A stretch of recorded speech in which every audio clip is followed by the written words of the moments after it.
Hello, I am Claire from Lion Learners East Anglia, and today's animal cam is all about scorpions. And this down here is the lovely Edna Scissorhands. Now, Edna is an Asian forest scorpion, and she's the only animal that I've got that can't be handled. Scorpions are really primitive, and that means they can't be tamed. 9 out of 10 times you could hold her and she'd be fine, and then she might decide to sting you, which no one wants. Her sting is more like a bee or wasp sting, but even so, I don't want to stress her out and I don't want to be stung, so she's a lot happier not being handled. She's here today in a travel tank. Her home that she normally lives in is too big for me to bring in here, so she's in her travel tank to meet you all. Now, scorpions have been on the earth a really, really long time. In fact, they have found prehistoric scorpions dating back 400 million years, which is even before the dinosaurs, which is amazing that they've been around for that long. And they haven't really changed a huge amount. And that's because they are set up in the optimum way. You will see Edna here has got this beautiful body armour all over her. She's a type of arachnid, and she's an invertebrate, which means she doesn't have a backbone. Instead, she has this beautiful exoskeleton, and that's really hard. She's like a tank. It protects her from other animals. She's also got these beautifully sharp pincers here at the front. Let me show you there and there. And these can do a very good job at grabbing things, and she's also got her stinger in the tail. She is a large type of scorpion. She's probably the second largest after the emperor scorpion. There's not that much in them. She's about 12 centimetres long. And as a larger type, she is more likely to use her claws than her stinger. She'll use her sting when she's out hunting, but if something was worrying her, it would be her claws she lifted up first, and she would start clapping them at you.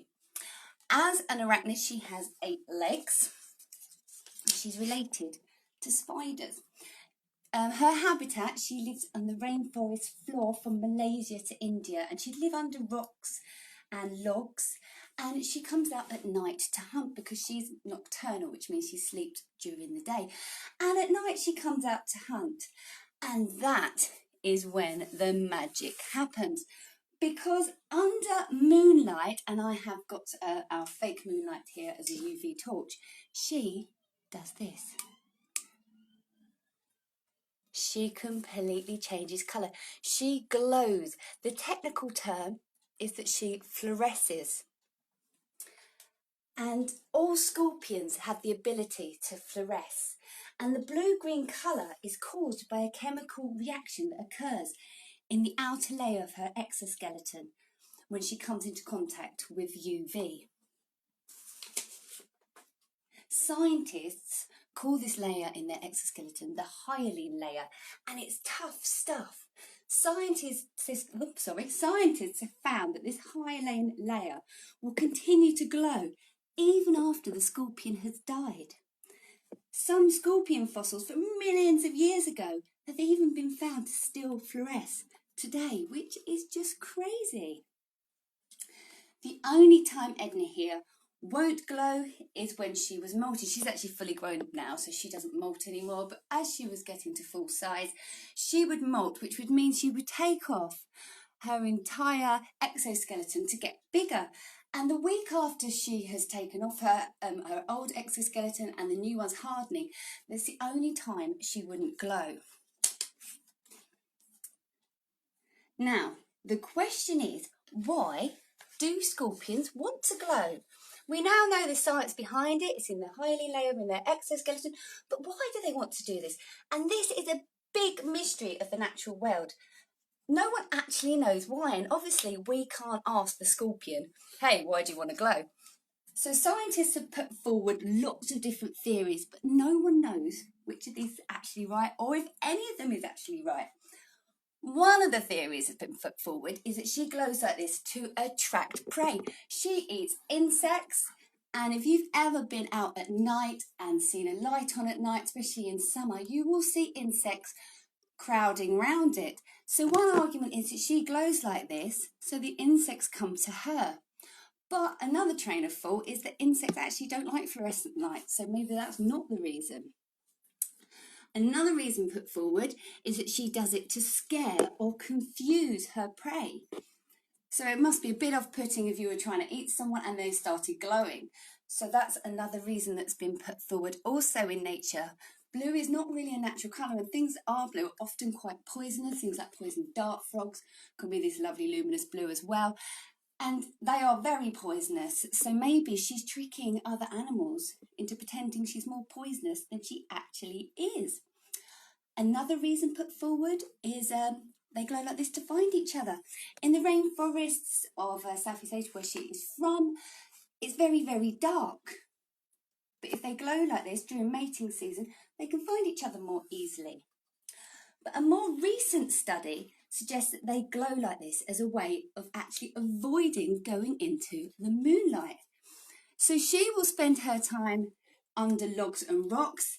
If she comes out from under a log and starts to glow, she knows, oh, the moon's out, I can be spotted. Let me go back under my log and wait for the moon to come behind a cloud.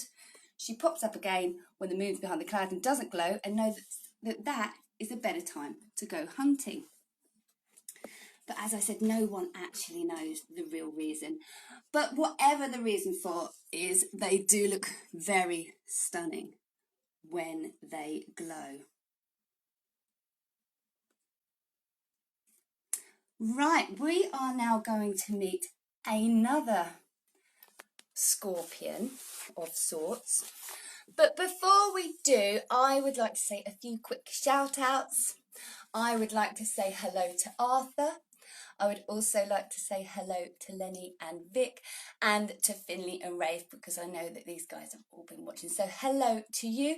If anyone else would like any hellos, just let me know, and next time I'm on, I will give you guys a shout out too.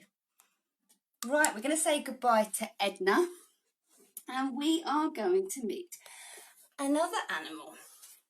Bye-bye, Edna. Oops. Okay, I know you're being shown Skittle there, but Skittle is not actually who we're going to meet. We are going to meet Betty, who is a vinegaroon. Hello, Betty. Let me get you out a sec. Here she is. Can you see her? So Betty is a giant vinegaroon, and they're also known as whip scorpions due to their whip-like tail. She's not actually a true scorpion. She does look like a scorpion. She's got lovely pincers at the front, but she's not actually a true scorpion. She's actually like our scorpion. She's a type of arachnid, but she isn't a scorpion as such, and so therefore she is able to be handled. Vinegaroons have got a very neat trick. What they can do if they're feeling threatened is they can actually spray acetic acid out of the base of their tail, which is pretty amazing. And acetic acid is, if anyone knows, actually vinegar. It's what vinegar is made out of. It's like a very strong vinegar that she can spray from her tail, and if something was chasing her, that would one, put them off eating her, and two, if it sprayed in their eyes, would momentarily blind them, so they'd leave her alone.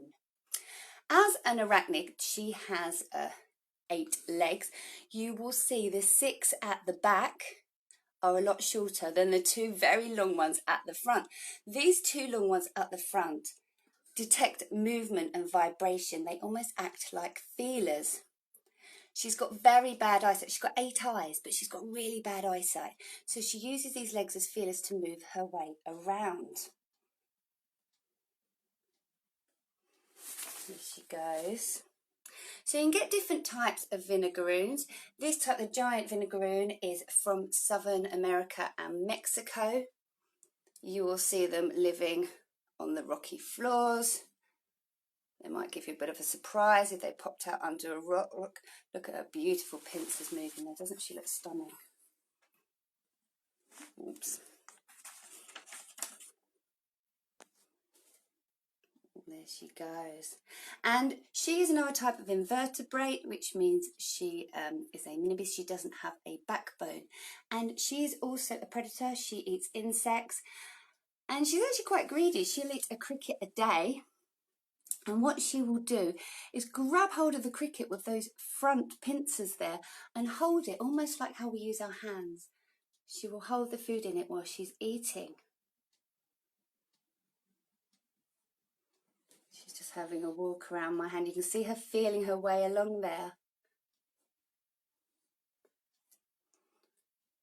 Right, well there you go. So that was our scorpion session today. There you go, Betty. In you go. I hope you enjoyed it. And Animal Cam will be back tomorrow with another animal. Bye.